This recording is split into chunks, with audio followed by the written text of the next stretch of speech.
Hey everybody, Boston Mike here, and I'm here to show you my LED crazy light outdoor setup. There's a big difference between the outdoor setup and the indoor setup.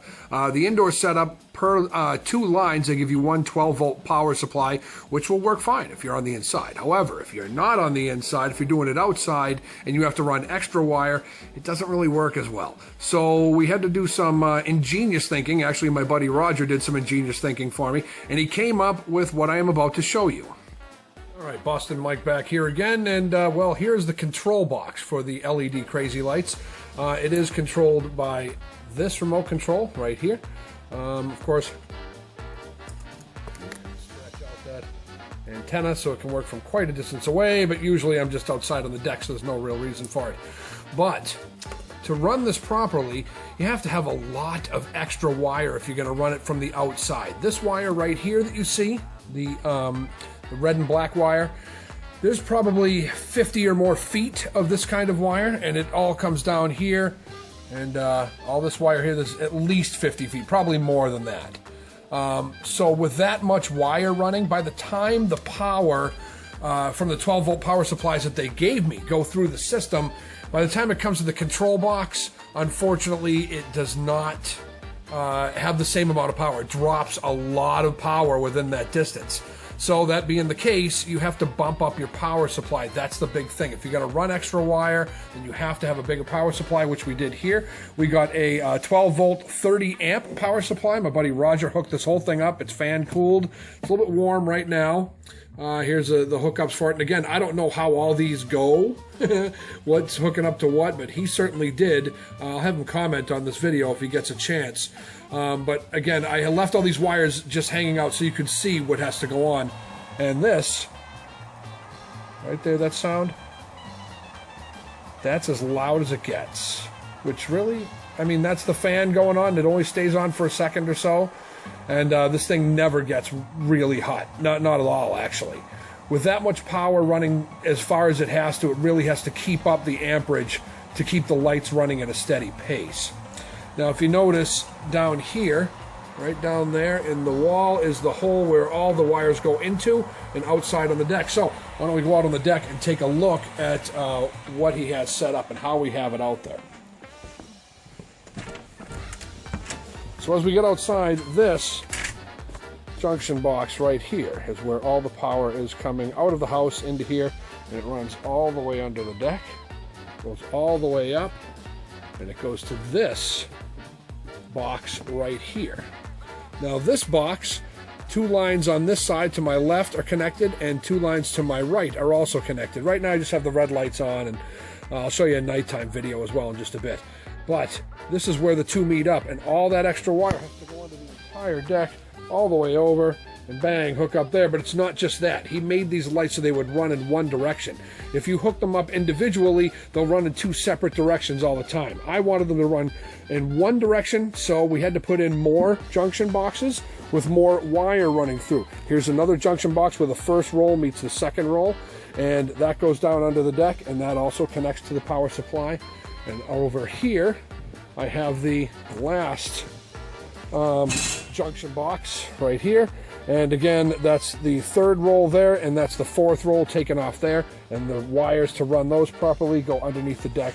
And again, they all come up to that one junction box over in the corner. I follow the lights all the way down, around, and onto the stairs of my deck. And down here on the bottom, you will see another box. But that's just to protect the end of the lights, so in the wintertime when it snows or something, I'm not, crushing it or whatever.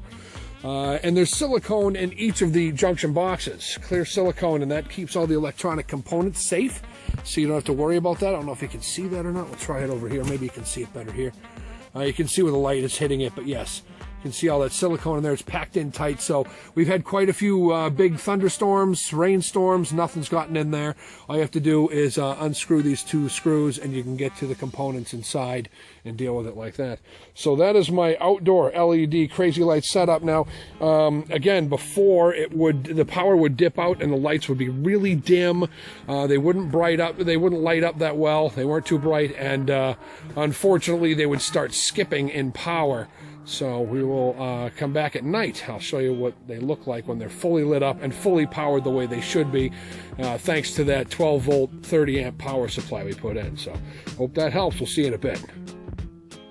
All right, Boston Mike here, back again. It's nighttime, so we're going to start with the LED crazy lights. I have it on the fastest speed, and we're starting with number 1.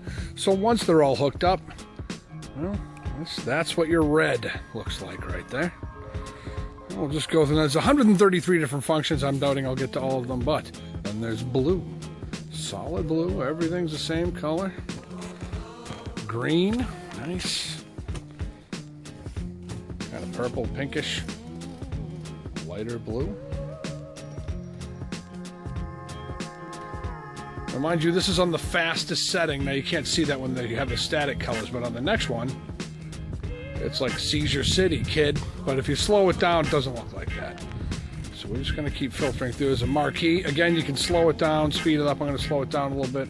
Oh, no, I had the wrong one here.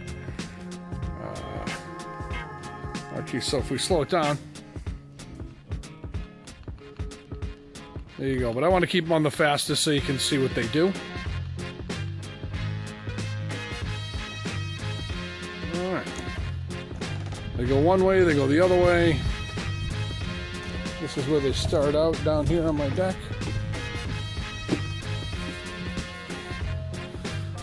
It's the back of the deck here.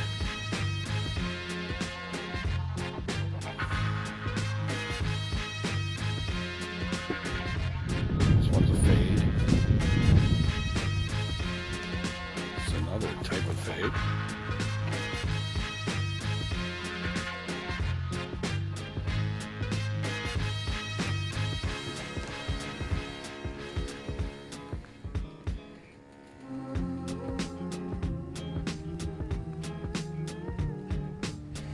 Different directions. It's starting to rain out right now.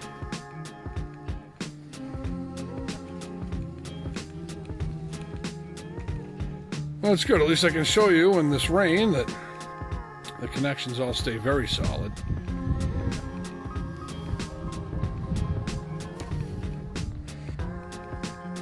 Kind of flipping through them fast here, but the effect is really nice.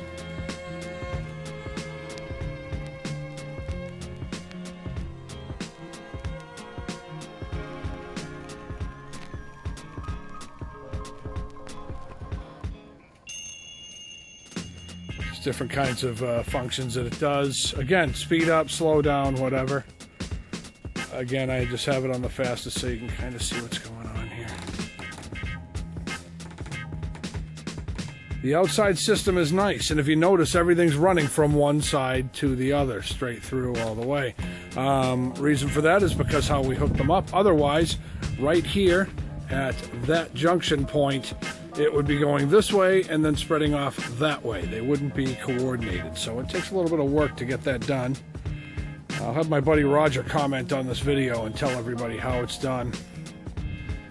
I do like the multicolors. I think that's pretty choice.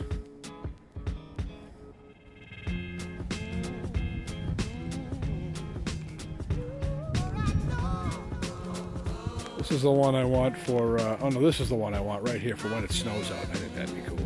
My deck all covered in snow. I got such a big deck.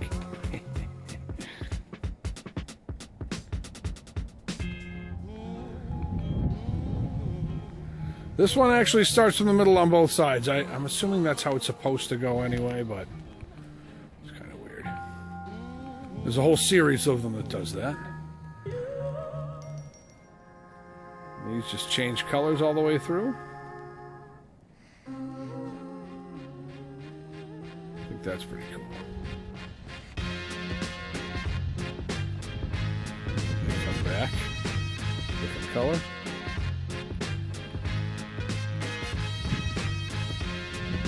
These ones, they build up to the very end, and they go down here. And every time there's a new blip, it builds onto it. So it keeps going until it lights up the entire deck. It's like one blip at a time.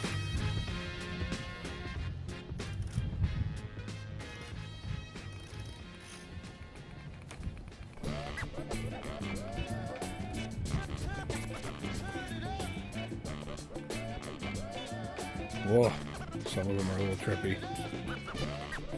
Whoa, that's cool, man. I dig this stuff. So there you go. That's almost, we've gone through almost 133 of them here, but we're getting on to 5 minutes for this video, and I got to add it to the other one, so we're going to cut it. But that's how you do the outdoor LED lights. Yep, there we go. We've done all 133. We're back to red. So that's it. That's the outdoor setup for the LED crazy lights and the 30 amp, 12 volt power supply we need to make sure all the lights are bright and they stay steady and don't flicker and do all that stuff. So I hope it helps some of you, and I hope it was entertaining for the rest.